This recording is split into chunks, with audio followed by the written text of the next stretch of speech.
The Xenon Invasion of Earth by Walker aka CHGH-75 or CG Studios Volume 1. On the 17th of September 2046, a man named Jamei Paul Lang wakes up at 6 a.m. He is 27 and lives alone in a small apartment. He takes a shower, makes a cup of tea and gets out of the house, ready for work. He walks down to the local bus station, backpack on and tired.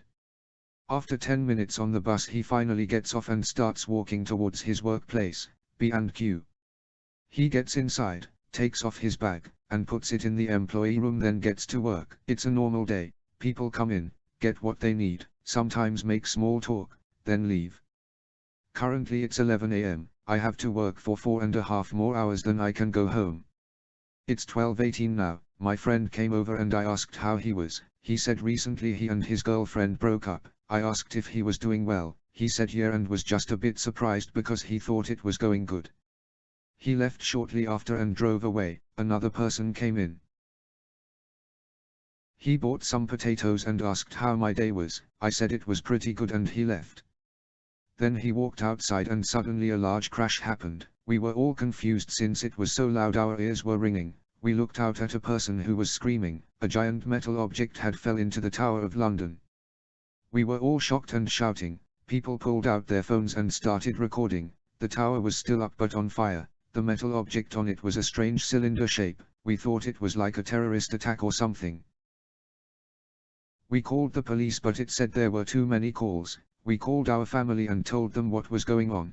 Babies were crying. People were running to their car when all of a sudden the metal object opened. A bunch of these creatures seemingly made out of stone started dropping down. They had no legs but instead a single tube made them float down slowly. These strange creatures had green lights on their bodies. I saw 3 different types of these creatures. One was big and pointy. It dropped down super fast and had 2 green lights.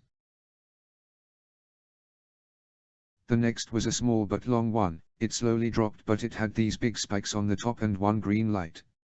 The third type had the same body and a single green light like the second one, but it had a lot of liquids coming out of it.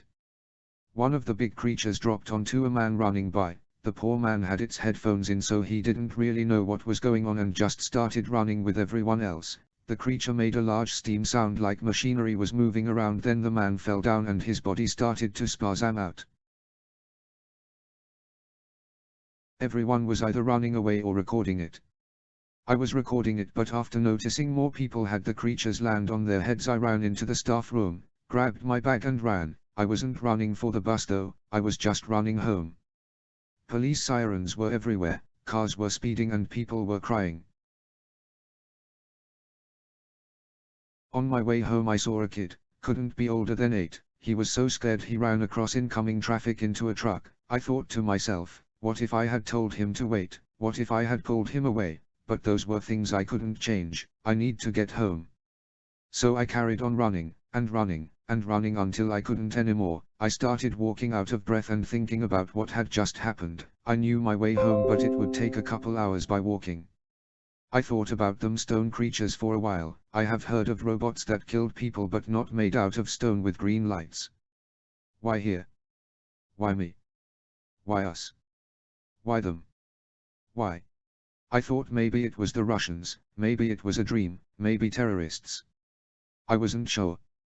I need to keep going, I am sure of this.